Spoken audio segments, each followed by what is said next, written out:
Dulu pepatahnya adalah mulutmu harimaumu. Sekarang jentikmu harimaumu. Wah, jentik Jarimu harimaumu. jarimu harimaumu. Ya, STMJ katanya. Sholat terus masih jalan Iya. itu. Ada tuh sekarang. Banyak. Oh, Pak Masya Kiai. Allah. Masya Allah. Kirain sudah selesai. Kalau Ada lagi ya. Masya kalau Allah. di TikTok Masya Allah banyak banget itu pakai hidung. Laki sama laki-laki ngapain? Nggak ada keturunannya. Nggak ada Pak keturunan, Kiai. perempuan sama perempuan Iya. ngapain? Tapi naudzubillah min dzalik. Diterima atau tidaknya sebuah amal kita tidak bisa mendeteksi. Tetap dia senggolan sama Mas Ismail itu nggak batal. Tapi sama Mbak Maya batal. Walaupun sudah gemulai. Assalamualaikum warahmatullahi wabarakatuh. Halo Sobat Brapo dimanapun berada. Selamat datang kembali di Branda Podcast.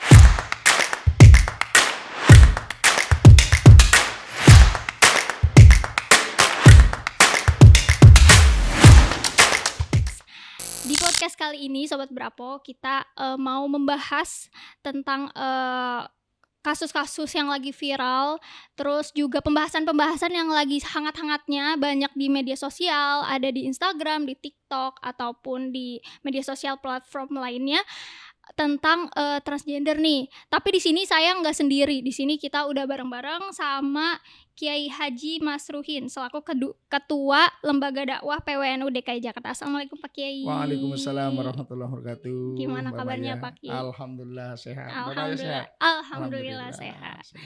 Pak Kiai, kegiatan sekarang ini gimana Pak? Ya alhamdulillah LDNU selalu aktif, ada kegiatan mingguan, rapat, tahlilan, al-waqiahan, kegiatan bulanan, Lailatul Istimah dan ngaji kitab tabarukan. Ada kegiatan-kegiatan yang PHBI yang seperti kegiatan-kegiatan yang biasa dilakukan, Maulid Nabi, Isra Mi'raj dan lain sebagainya. Iya, lagi memang padat juga ya, lumayan padat nih Pak Kiai. Ya kita harus memadatkan diri. Betul. Sudah dikasih amanah untuk menjalankan lembaga dakwah, kita harus memadatkan diri, apalagi kita di Jakarta. Betul. Problematika umat itu luar biasa yang betul. harus kita bina ataupun harus kita luruskan. Betul. Kejadian-kejadian yang fenomenal seperti yang ada di ibu kota ini. Betul. Oke Pak Kiai, ini kita mau ngebahas nih Pak Kiai, sambil nanya juga pendapat Pak Kiai, kemudian dari LDNU sendiri, itu kan sekarang perkembangan zaman ini semakin pesat dan modernisasinya ini semakin ke barat-baratan gitu ya Pak Kiai ya. Nah di TikTok, di Instagram itu banyak banget orang-orang yang secara terang-terangan itu menunjukkan bahwa dia tuh penyuka sesama jenis atau yang biasa disebut betul Masya Allah. Gitu. Gimana Kiai tanggapannya? Jadi di laki-laki suka sama laki-laki, perempuan suka sama perempuan, atau ya biasa ya bahasa gaulnya itu bahasa mahasiswanya itu sudah ada sejak zaman Nabi Lut alaihissalam. Subhanallah. Jadi itu penyakit lama itu. Penyakit lama, cuma dulu kan memang laki-laki senang laki-laki, perempuan senang perempuan. Nah fenomenanya sekarang kan sudah laki-laki ke perempuan-perempuanan, perempuan ke laki-lakian, dan ada upaya untuk merubah jenis kelamin. Betul. Yang disebut transgender itu hukum dari melakukan perubahan jenis kelamin itu haram mutlak, itu tidak boleh, tidak diperkenankan, bahkan dilaknat oleh Allah melalui Rasulnya. Ada tuh sekarang. Banyak. Oh Masya Allah. Kirain sudah selesai. Kalau ada lagi ya. Kalau di TikTok Masya Allah banyak banget itu pakai dengan terang. Padahal itu kan TikTok media sosial itu kan banyak dilihat oleh kalangan usia gitu. Iya, betul ya Pak Kiai. Itu jadi gimana? Transgender itu adalah orang yang melakukan atau orang yang perilakunya itu berbeda dengan jenis kelaminnya. Memang ada orang yang nyaman seperti itu sejak lahir. Dari lahir memang seperti itu. Kalau memang seperti itu dari lahir, tidak bisa dirubah, tapi memang benar-benar tidak ada hasrat ke lawan jenis, itu sudah ada sejak dulu. Nah sekarang itu karena tadi disampaikan oleh Mbak Maya, karena pergaulan, betul. Karena adanya sekarang kan yang penting viral. Betul. Yang penting itu bikin konten biar viral. Naikin followers. Itu yang tidak boleh. Itu Oke. yang dilarang. Oke. Itu yang dilaknat oleh Allah melalui Rasulullah SAW. Jadi orang yang merubah kodratnya, orang yang kufur nikmat terhadap nikmat Allah Subhanahu wa taala. Dalam Al-Qur'an disebutkan kita itu laki-laki dan perempuan. Ya ayuhan nas inna khalaqnakum min dzakari wa unsa. Kita itu dijadikan oleh Allah zakar dan unsa. Memang dalam ilmu fikih itu ada khunsa. Khunsa itu bukan zakar, bukan nisa, bukan laki-laki, bukan perempuan. Khunsa itu orang yang memiliki dua kemaluan atau tidak mempunyai kemaluan sama sekali, hanya ada lubang untuk kencing saja. Itu diatur dalam sholatnya, diatur dalam warisannya. Bagaimana pada saat Khalifah Amirul Mukminin Umar ibnul Khattab menjadi khalifah, ada seorang yang hunsa. Ini bencong beneran ini, bukan sekarang kan veteran. Di zaman Rasulullah juga udah ada ya, ya. Zaman sahabat Umar, datanglah seorang hunsa itu menanyakan berapa warisan saya. Karena dalam Al-Quran, dalam hadis, laki-laki sudah jelas 1, perempuan setengah. Hunsa tidak ada. Hunsa tidak memiliki, tidak ada keterangannya. Maka sahabat Umar bertanyalah kepada sahabat Ali karamallahu wajhah. Kata sahabat Ali, hitung tulang rusuknya. Kalau ganjil kasih seperti laki-laki, kalau genap kasih seperti perempuan. Kalau dalam sejarah, laki-laki itu tulang rusuknya ganjil, perempuan itu tulang rusuknya genap. Itu sudah ada. Pernah juga suatu ketika ada laki-laki yang masuk ke majelisnya perempuan. Karena laki-laki itu dianggapnya memang kalau bahasa kitanya itu kemayu lah ya, kemayu ya bahasa sekarangnya. Ya, kemayu itu. Laki-laki yang itu pada saat ditanya tentang struktur tubuh perempuan, laki-laki itu tahu. Maka laki-laki itu langsung dilarang untuk tidak masuk ke wilayah perempuan. Nah, sekarang itu bukan hunsa, tapi jadi-jadian. Betul. Ya kan, merubah atau melakukan diri agar menjadi orang yang seperti perempuan atau kemayu atau bahasa yang lainnya itu tomboy, itu karena dibikin Mbak Maya. Itu nggak boleh itu. Karena dibikin. Nah, yang jadi pertanyaan itu kenapa sampai ada orang seperti itu? Ya kan? Betul. Apa iya dari kecil tuh nggak pernah merasakan agama atau orang tuanya bebas ya. Tapi kalau saya amati, kenapa ada orang kok seperti itu? Karena kadang kita itu atau anak kecil itu dipuji pada saat dia melakukan sesuatu yang menyimpang dari kodratnya. Contoh, ada anak laki-laki kok pakai umpama anak kecil kan kadang mainan ya, mainan itu pakai lipstik. Oh dipuji, wah cantik, kamu cantik. Itu nanti akan lama-lama jadi kemayu itu. Laki-laki itu atau perempuan kok mainnya bola, Betul, mainnya bola, mainnya mobil-mobilan, terus rambutnya tomboy, pakaiannya pendek, kok dipuji kamu ganteng itu. Lah itu salah satu faktor yang menyebabkan orang itu melakukan transgender, baik itu transgender dari pakaiannya, polaknya, atau transgender sampailah merubah alat kelamin itu.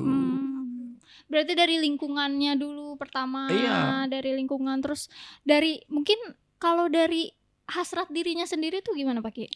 Ya kalau hasrat kan tidak ada yang tahu ya pada saat ini hasrat atau enggak sama itu. Tapi kalau dari lingkungan itu memang ada semacam pepatah atau apalah ini orang. Kalau homoseks dan lesbi itu menular. Tapi saya tidak tahu apakah ini penelitian atau apa. Tapi biasanya orang kalau bergaul dengan laki-laki, bergaul dengan homo, itu nanti akan menjadi homo. Kan kita juga bisa baca atau pada saat ada berita-berita kasus sodomi ya, anak yang kecilnya disodomi kan gedenya melakukan sodomi lagi ya kan, itu kan bisa diambil kesimpulan bahwa perilaku itu perilaku yang menular, yang membahayakan gitu Mbak Maya. Bisa berawal dari trauma masa kecil juga ya Pak. Bisa jadi. Bisa jadi karena pernah jadi korban akhirnya menjadikan orang untuk jadi korbannya. Makanya sekarang anak-anak kita itu menghadapi tantangan yang luar biasa itu. Ini dari segi moralnya, belum lagi dari segi agamanya, belum lagi dari segi perilakunya. Sekarang kan anak-anak kita itu kan sebentar lagi 17-an ini ya, kita sekaligus. Dulu kakek nenek kita kan dijajah oleh penjajah yang secara fisiknya itu kelihatan. Pokoknya kalau hidungnya mancung, bule, ya itu musuh kita. Kan seperti itu kan, bule orang kita. Itu kan zaman dulu. Sekarang sama-sama pesek. Betul. Sama-sama kulit sawo mateng. Kita sekarang dijajah oleh peradaban. Dijajah oleh ideologi. Dijajah oleh kebudayaan. Dan ini dahsyatnya, bahayanya tidak kalah penting, tidak kalah bahaya daripada kakek nenek kita yang dulu dijajah oleh Belanda itu. Tantangannya justru lebih berat ya Pak? Lebih berat untuk anak-anak kita karena sekarang HP itu mendekatkan yang jauh dan menjauhkan yang dekat. Ya kan? Deket tapi main HP. Iya, dulu kita pada saat kecil ketemu dengan sepupu-sepupu di rumah mbahnya, asik ngobrol, mainan lari-lari. Sekarang ngumpul satu HP-an sama siapa, satu sama siapa, satu yang di depannya malah udah nggak ngobrol lagi. Iya betul. Terus juga ini Pak Kiai, berarti peran orang tua juga penting banget. Sangat penting untuk membentuk karakter. Jangankan juga karakter, agama itu tergantung dari orang tuanya. Kan kullu mauludin yuladu alal fitrah. Semua bayi yang dilahirkan dalam keadaan fitrah, orang tuanya lah yang menjadikan itu jadi muslim, Yahudi, Nasrani ataupun Majusi. Itu orang tua, pendidikan orang tuanya. Makanya sampailah adopsi itu ada nomenklatur yang tidak boleh merubah agama, tidak boleh memaksakan agama anak itu kan, karena memang anak agamanya anak itu tergantung pada orang tuanya. Betul. Apalagi cuma perilaku, agama saja ditentukan oleh orang tua. Bisa jadi Mbak Maya karena di ibu kota itu ya, di kota Jakarta ya, itu orang tuanya saking sibuknya. Betul, ya kan, kerja ibunya karir, bapaknya karir, yang ada di rumah itu cuma mbak atau bibinya, sehingga ya terjadilah seperti itu, salah gaul bahasa kita. Betul, salah pergaulan gitu ya. Iya. Nah, Pak Kiai, tapi kalau misalnya di medsos ini nih, kayak di TikTok gitu banyak banget akun yang ini mending kalau misalnya kayak sekedar nongkrong sama sesama laki-laki, itu kan kayak sekedar ngopi bareng itu masih kita ya teman biasa gitu. Tapi ini kayak suap-suapan Pak Kiai, kayak gitu. Kalau di TikTok itu, nah tapi dia juga masih mengerjakan sholat, ngaji, itu tuh gimana tuh Pak Kiai? Itu apa namanya, STMJ katanya. Sholat terus maksiat jalan. Kita itu maksiat laki-laki sama perempuan itu dosa. Betul. Apalagi laki-laki sama laki-laki. Sudah maksiatnya dosa, menyalahi kodratnya juga dosa. Jadi dosa kuadrat itu. double dosa itu yang ya sekarang kan pernah muncul ya beberapa tahun yang lalu itu wacana LGBT, umpama kayak gitu kan, adanya LGBT, adanya nikah sejenis dan lain sebagainya. Kalau sampai dibolehkan nikah sejenis, dari semua agama itu sudah melarang ya. Andaikan di aturan pemerintahan itu membolehkan, andaikan ya, maka manusia itu akan punah. Iya kan? Berapa puluh tahun ke depan, berapa ratus tahun ke depan itu manusia akan punah. Laki sama laki-laki ngapain? Nggak ada keturunan. Nggak ada keturunan. Perempuan sama perempuan ngapain? Tapi naudzubillah min dzalik banget itu kok. Kok doyan itu bahasanya gitu loh. Kok doyan itu loh. Jadi itu peran agama sangat penting dalam kehidupan itu Mbak Maya. Kalau transgender itu kan udah merubah jenis kelamin ya Pak Kiai. Tapi kalau misalnya si LGBT-nya itu masih melakukan hal-hal yang sekiranya menurut dia masih bisa dikerjakan, kayak misalnya tapi kan ntar sholat, ngaji kayak gitu-gitu Pak Kiai, apakah bakal diterima amalannya itu Pak Kiai? Diterima atau tidaknya sebuah amal kita tidak bisa mendeteksi. Betul. Termasuk kita sendiri, sholat kita diterima atau tidak, puasa kita diterima atau tidak. Tapi dari segi etika beribadah kan ada ketentuannya. Bagaimana yang transgender itu, laki-laki merubah diri sebagai perempuan, mau operasi sampailah bentuknya persis banget perempuan, tetap dia auratnya seperti laki-laki. Tetap dia senggolan sama Mas Ismail itu nggak batal. Tapi sama Mbak Maya batal. Walaupun sudah gemulai. Betul. Walaupun sudah cantik gitu ya, cantik, tetap tidak batal dengan Mas Ismail, tapi batal dengan Mbak Maya. Begitu juga dengan perempuan yang merubah laki-laki, walaupun sudah kumisen, ya, kumisen brewok umpama ya. Dengan kita, dengan Mas Ismail batal, dengan Mbak Maya tidak batal. Auratnya pun tidak bisa seperti yang laki-laki merubah perempuan lalu auratnya perempuan, itu nggak bisa. Udah cantik tetap aja pakai sarung, tetap aja pakai koko, ya. Tidak, udah cantik pakai cadar, pakai itu nggak bisa. Laki-laki kok, iya kan? Begitu juga dengan perempuan, sudah pakai kumis, pakai brewok, tetap aja harus pakai mukena pada saat sholat. Seandainya ada orang yang seperti itu, gitu Mbak Maya. Kalau semisal si transgender ini mau berusaha untuk menjadi lebih baik, itu gimana Pak Kiai? Tobat itu pasti diterima. Malam yuhorhir, sebelum nyawa itu di tenggorokan. Fir'aun itu tobat. Amantu birabbi Musa wa Harun. Pada saat ditenggelamkan kan Fir'aun itu mengucapkan, saya beriman kepada Tuhannya Nabi Musa dan Harun. Tapi kan sudah lagi sakaratul maut. Betul. Maka tobatnya tidak diterima. Bagaimana dengan orang yang sudah melakukan transgender? Pertama, orang itu salah. Tobat itu syaratnya 3. Kalau dosa itu hablum minallah, hubungan dengan Allah. 1, mengakui salah. 2, berjanji tidak akan melakukan. 3, berhenti dari melakukan kesalahan itu. Ini ada kaitannya dengan tadi itu.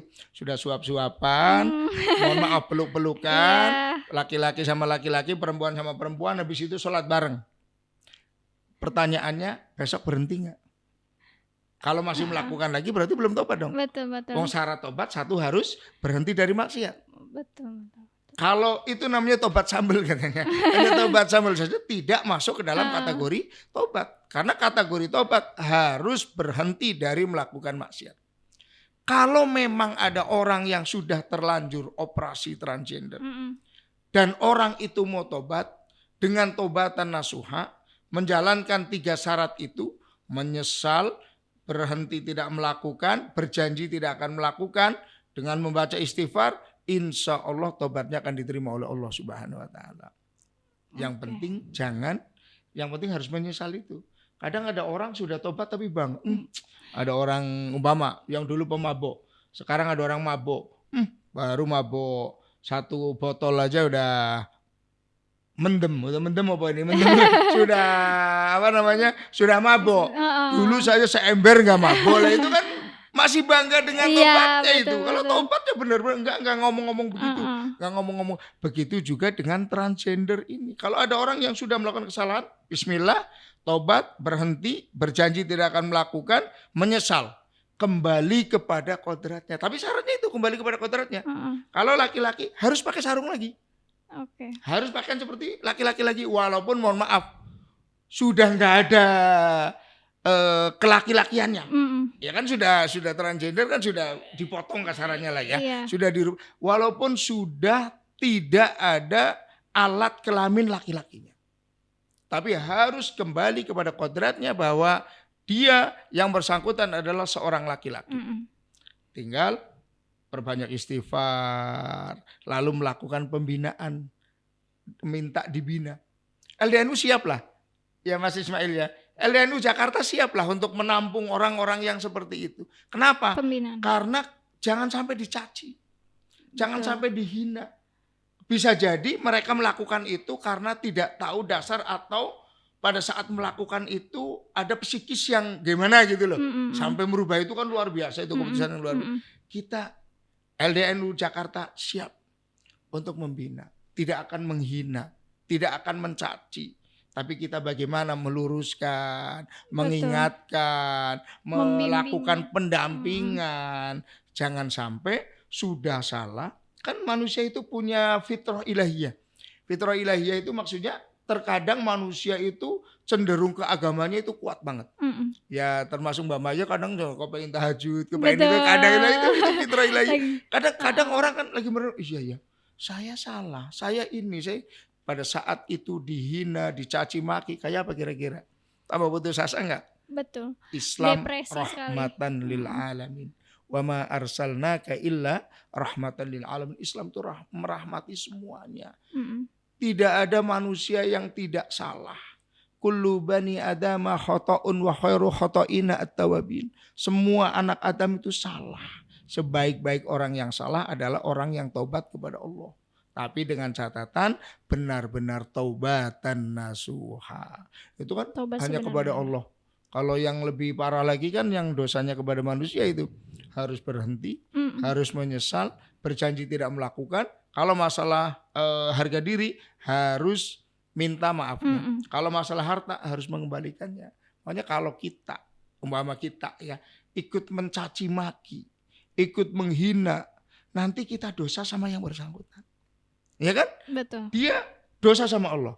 Kita dosa sama dia, orang ikut betul, mencaci. betul. Maka kita sarankan kalau ada orang yang melakukan seperti itu, katanya awal-awal akhir-akhir ini ada ya, siapa itu ya? Ada, betul Pak Kiai. Nah ini tuh ada kasus yang Iya. lagi viral itu Pak Kiai. Jadi sebenarnya ini dari kalangan selebgram, selebnya Instagram gitu ya Pak Kiai. Iya. Jadi tuh seorang fashion stylist kan emang biasanya fashion stylist itu yang agak gemulai, agak kemayu gitu ya.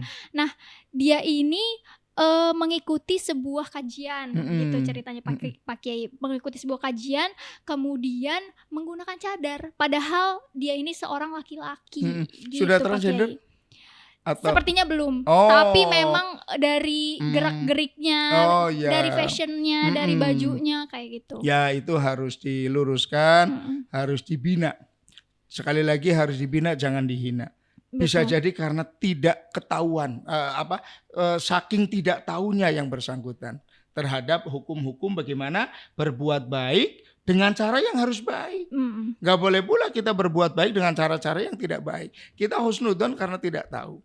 Maka LDNU Jakarta siap, ayo sini ngaji LDNU. Kita ajarin Islam yang rahmatan lil alamin, Islam yang mengajak bukan mengejek, Islam yang merangkul bukan memukul, Islam yang membina bukan menghina. Insya Allah kalau tidak sampai terjadi operasi plastik gitu, operasi kelamin itu, insya Allah masih banyak jalan menuju kebaikan, masih banyak jalan untuk menuju surganya Allah dengan catatan benar-benar taubatan nasuha dan kembali ke jalan yang benar. Begitu Mbak. Nanti kalau sampai seperti itu, ini saya nggak tahu di medsosnya kalau ada kejadian seperti itu dihujat oleh masyarakat itu lebih luar biasa. Betul. Benar ya. Iya, jadi betul Pak Kiai. Kita gini, kan di ormas itu tidak ada kewajiban atau tidak ada sangkut pautnya dengan hukum. Tapi kalau masyarakat yang sudah menghukum itu luar biasa itu. Hujatan. Lebih sakitnya di sini, sakitnya di sini. Mohon maaf ya, umpama ada orang cuma di penjara selesai itu. Nah, tapi kalau sampai dicap sama masyarakat, dikucilkan sama masyarakat, bisnisnya tidak diikuti sama masyarakat, wah apalagi zaman sekarang semuanya serba online kan, semuanya serba gampang viral gitu. Mumpung masih ada waktu untuk kembali ke jalan yang benar. Betul, berarti memang dari netizen ini jangan langsung menghujat gitu ya Pak Kiai ya, tapi harus dibimbing, diarahkan ke jalan yang benar gitu. Terus Pak Kiai, kalau misalnya dari LDNU sendiri langkah-langkah apa nih yang mau dikasih ke masyarakat terkait soal-soal transgender ini? Sebetulnya gini, LDNU itu sudah aktif, kreatif, dan inovatif untuk mengajak masyarakat Jakarta melakukan kajian-kajian yang rahmatan lil alamin. Dengan adanya medsos, dengan adanya informasi global seperti sekarang ini kan orang hanya modal HP, ngaku sendiri, ceramah, tulis sendiri Gus. Iya kan? Tulis sendiri Kiai Haji. Banyak tulis gitu sendiri ya, apa iki ya? Ini kan bahaya ini maksudnya. Mengklaim sendiri. Kepada masyarakat umum di Jakarta, monggo ngaji dengan ustadz-ustadz, kiai-kiai yang keilmuannya jelas, sanad keilmuannya jelas. Dan insya Allah LDNU Jakarta melakukan kajian tiap malam Kamis kedua, melakukan ngaji kitab kuning setiap hari Selasa kedua, terus kita setiap malam, setiap hari Jumat kita ngumpul untuk berdiskusi hal-hal yang tematik seperti yang disampaikan oleh Mbak Maya tadi. Sebetulnya sudah kita diskusikan itu di tingkat lembaga, cuma memang tidak menyebar. Intinya bahwa kami merekomendasikan kepada jamaah bahwa teman-teman kami dari LDNU itu siap untuk bersama-sama Bapak Ibu sekalian untuk ayo ngaji Islam yang kafah, Islam yang rahmatan lil alamin, Islam yang berdasarkan Al-Qur'anul Karim, hadis Rasulullah sallallahu alaihi wasallam, dan tidak meninggalkan ijtihad, ijma ulamanya, ijma dan kiasnya para ulama. Jadi menentukannya itu lebih luas. Insya Allah kalau dai NU itu ilmunya luas. Jadi cara menentukannya itu luas. Kalau yang ilmunya cetek itu jadi orang yang pici. Makanya ada haram, halal, haram, halal. Hanya cuma menghujat, menghujat. Nggak perlu dihujat. Kita juga belum tentu benar. Betul. Ya. Begitu Mbak Maya. Berarti banyak program-program yang nanti LDNU akan berikan Oh kepada kita tawarkan. Tapi jangan sungkan-sungkan, jangan malu untuk dihujat netizen. Tapi bisa langsung mengikuti program-program dari LDNU sendiri. Siap. Gitu. Terakhir nih Pak Kiai, ada pesan-pesan buat netizen atau sobat-sobat Bravo di luar sana tentang kasus ini dan gimana yang harus kita kerjakan, yang harus kita lakukan gitu. Baiknya gimana? Untuk netizen yang saya hormati, sahabat Bravo. Sahabat Bravo yang saya hormati, dulu pepatahnya adalah mulutmu harimaumu. Sekarang jentikmu harimaumu.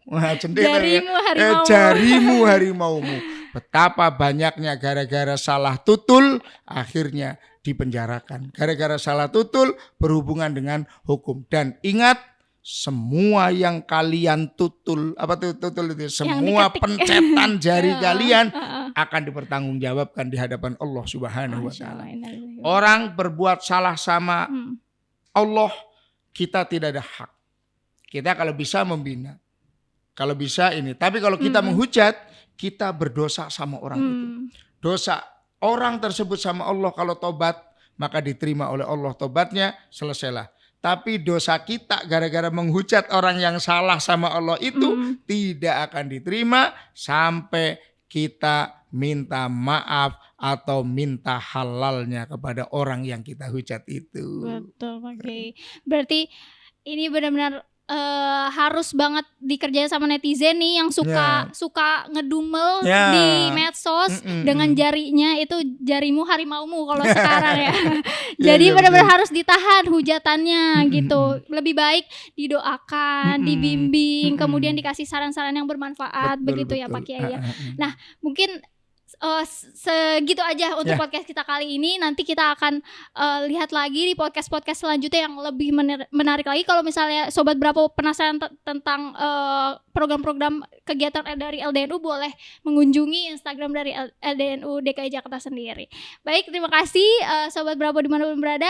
Sekian, wassalamualaikum warahmatullahi wabarakatuh. Waalaikumsalam warahmatullahi wabarakatuh. Oke.